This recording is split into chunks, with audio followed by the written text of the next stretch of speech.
Hi friends, I'm coming live to talk for a moment about this beautiful statement, nonviolence is invincibility. Nonviolence is invincibility. Invincibility could sound like a statement of arrogance or a statement of some kind of superiority or triumphing over someone else. But this is the exact opposite of what nonviolent invincibility means. When we live deeper into the love of God, the voice from heaven that says, "You're my beloved child, I delight in you," we enter into a radical safety in which we know that we are unconditionally created, accepted, and promised belonging. And when we live out of this unconditional belovedness and belonging, we can begin surrendering the competitive energy that tells us we need to defeat others in order to feel significant, or we need to be higher than others in order to be safe. As Toni Morrison said, that a person who needs to stand on the back of others in order to feel tall has a serious problem. In the unconditional belovedness and belonging that God offers to us, we can let go of that need to stand on others, and instead we can stand with others. And in this standing together, we discover that we have nothing to lose and nothing to prove as we follow Jesus together. And this was the spiritual energy behind Jesus' teaching of nonviolent practice. In his Sermon on the Mount, his manifesto for his public movement, Jesus taught a kind of radically gentle, fiercely tender, unconformed human agency of freedom.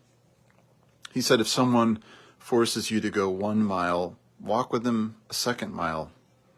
It's a statement that says, you cannot control my agency. I can make my own decisions and choose to accompany you rather than being detained by you.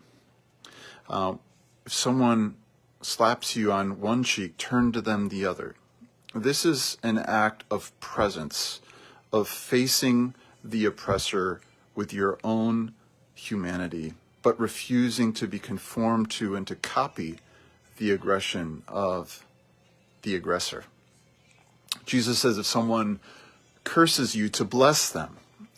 Refuse to allow the insulting, othering script to conform the way that you communicate with other people. Instead, bless. Become creative and constructive and even affectionate in the way that you communicate with the so-called enemy. Jesus said that if someone wants to take your coat, give them the shirt off your back. Again, this may sound very extreme, very rigorous, almost impossible, but Jesus is saying, shame the rapacious, greedy appetite with your own radical generosity, and your own naked skin becomes the witness of your own dignity and your own safety in God's presence. Jesus said, give to those who ask of you. Live out of this radical generosity that doesn't have a scarcity mindset or a kind of lurking poverty, but receives the fullness of being a beloved child of God. This is the kind of energy, the kind of spirit, the kind of humanity that is fundamentally undefeatable. It is fundamentally invincible because it's living into the very essence of divine love that created the world. And when we are living in alignment with the energy that created the world, even our own death is not our end. Instead, it becomes a new beginning that was Bonhoeffer's last words before he was executed in the Flossenborg concentration camp. This for me is the end, but also the beginning. And what emerges out of this kind of non-violent spiritual agency is fearlessness. And fearlessness doesn't mean that you never feel afraid. It doesn't mean that you are somehow untouchable or invulnerable. It means instead that you have the safety to name your fears, to face your fears, and to allow your fears to be integrated into this grounded presence that is non-reactive, that is non-aggressive, but is instead creative and full of healing, positive power. When we're living in the Spirit, when we are living in that divine love that created the world out of nothing, we know that nothing can separate us from the love of God in Christ Jesus. As Paul said in Romans, his letter to the heart of the empire. And so we become very courageous. We live from the heart of our heart. We live from the heart of our humanity. And we learn that we truly have nothing to prove and nothing to lose. And this was the freedom of Jesus, who could go to his violent execution not with self-pitying, not with spiritual terror, and also not with resentful condemnation and aggression against his killers. Instead, Jesus was able to remain adaptive, creative, conscious, present, and liberating. Jesus could say, "Father, forgive them, for they don't know what they're doing." Jesus had a deeper, richer consciousness in which he was able to understand that his aggressors were operating out of othering. They were still living in this addictive script of trying to feel higher, superior, domineering over another person in order to feel significant. And Jesus, rather than needing to condemn these people, rather than needing to insult these people, he rather turned towards them with compassion and with this outcry of forgiveness, even as Jesus is struggling to breathe and Jesus is gasping for air, and he gives his physical body's breath to speak forgiveness over his murderers. And friends, this is what we're being guided into in 2026 in the presence of the MAGA regime, which is seeking to spread authoritarian terror in our society and is really trying to make us operate out of fear, just like MAGA itself is operating out of fear. We know that this movement, this regime, is operating out of the fear of losing a monopoly on power. These forces sense that the old consolidation of power around a white Christian nationalist identity is crumbling. They are rapidly losing this monopoly, and so there's a great terror out of which their arrogance is born, and they are wanting this fear to become infectious and controlling, and so that we would operate out of fear. And the agenda is for that fear to spark two reactions. One is withdrawal, that our fear would drive us into silence, into passivity, into hiding, and just sitting down and shutting up and staying in our lane. And this is defeat.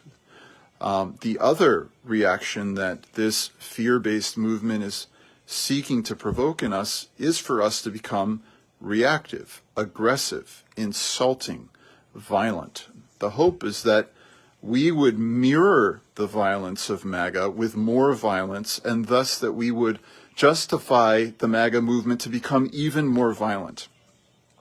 And in the process, the regime will say that it is defending itself against agitators, against insurrectionists, against domestic terrorists is the new slogan, the new lingo, the new code word that it is using.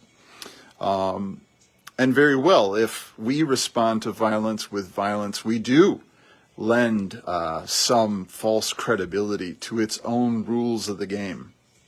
But when we ground ourselves in the unconditional belovedness and belonging of God, and when we allow our agency to become adaptive, creative, agile, conscious, and thus truly powerful, we break the rules of the game.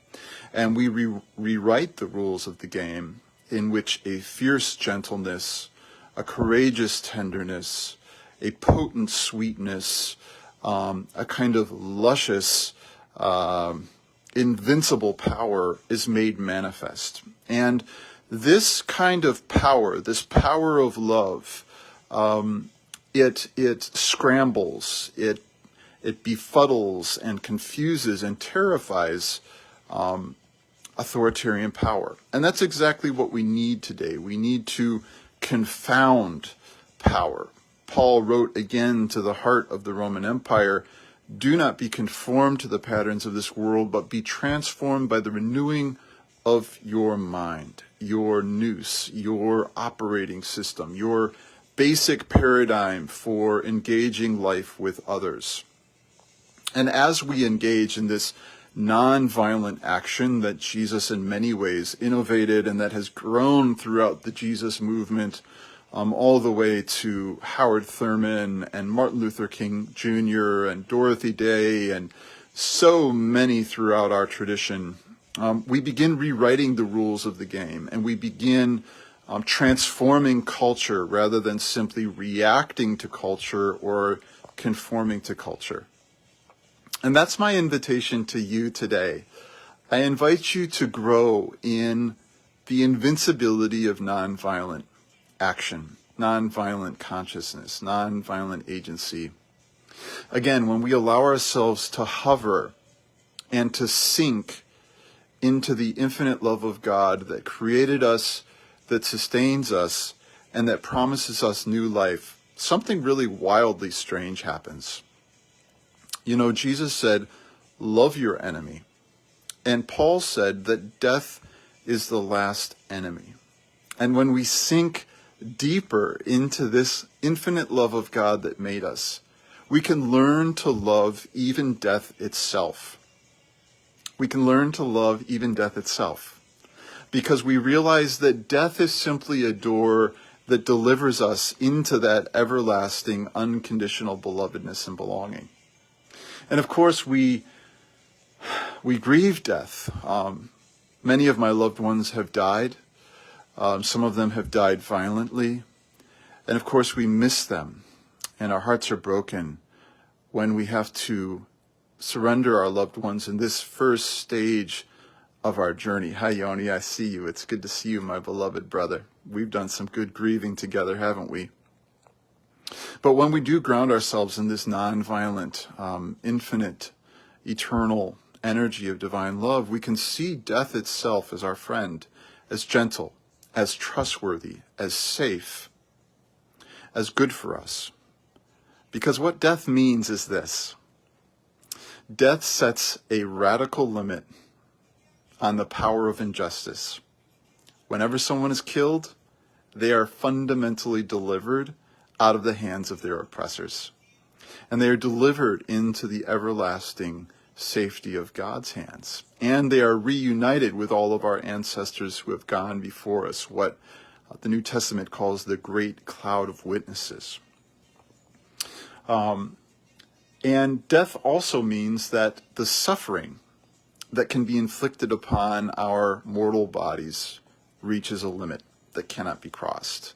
This is the ultimate irony of killers, that when they try to eliminate their victim through death, they have fundamentally defeated themselves, because as soon as you kill another human being, you no longer have any access to them whatsoever. They are fundamentally beyond your reach.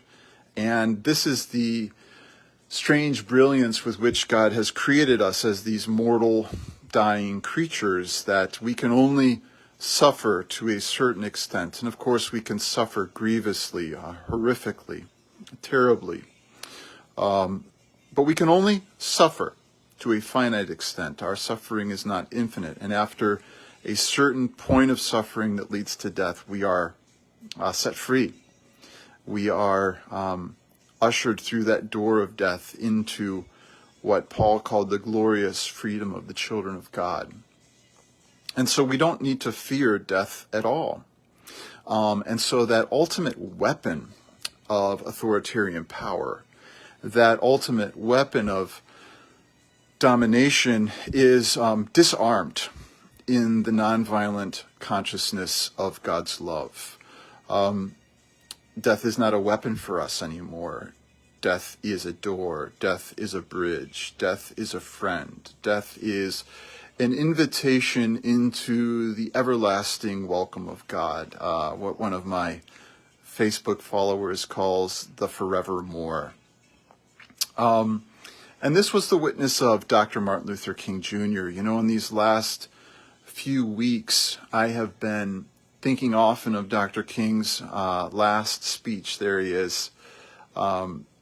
His I've Been to the Mountaintop speech. And in that speech, you can see how exhausted Dr. King was. He was 39 years old. He was speaking all over the country. He had a disapproval rate of 75% in the United States. 3 out of 4 people did not approve of Dr. King and were either deeply suspicious of him or hostile towards him. And when he's giving that speech, you can see that Dr. King is getting exhausted. But rather than speaking with despair or resignation or with a kind of toxic rage, Dr. King speaks with this incredibly buoyant hopefulness. And he says that it doesn't even matter if he makes it to the promised land, because his eyes had already seen the glory of the coming of the Lord. And so Dr. King was shot and killed in Memphis, Tennessee the next day, and he was shot and killed as an invincible man, as a fundamentally unkillable man, because he had already died in the love of God and been resurrected. And this is the prophetic energy of Dr. King and Dietrich Bonhoeffer, of Oscar Romero, Simone Weil, of Gudina Tumsa, and of so many of our ancestors who have come before us in the great cloud of witnesses. And, you know, this is the kind of fierce gentleness of the nonviolent witness, that the last enemy, the final weapon of the unjust, of the oppressor, of the violent, has no power over us whatsoever. It doesn't contain any fear for us. We are no longer afraid to die. Instead, we anticipate death, and we welcome death. We don't seek death out. We don't pursue in a kind of reckless, suicidal manner by God's grace, although suicide is part of the human struggle, and I'm casting no stigma upon it. But instead, we can simply welcome death and not need to try to live with this kind of endless avoidance of dying and trying to live for as long as we possibly can. Dietrich Bonhoeffer talked about how the nonviolent follower of Jesus can surrender earthly eternities, because we know that we have an eternity in heaven in the full presence of God.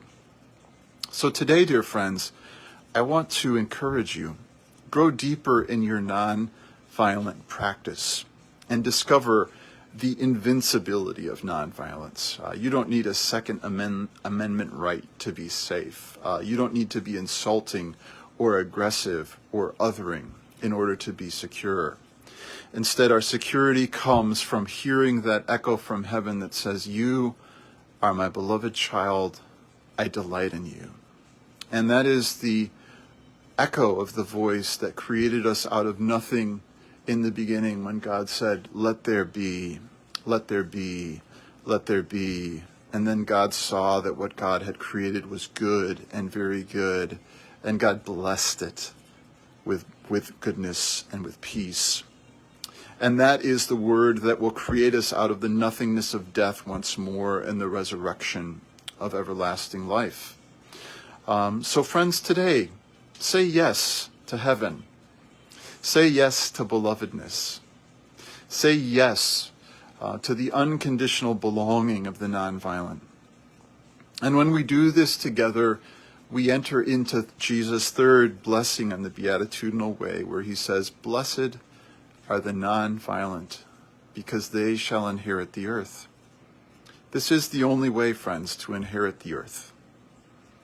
If we try to remake the world through violence, we've only reinvented the wheel.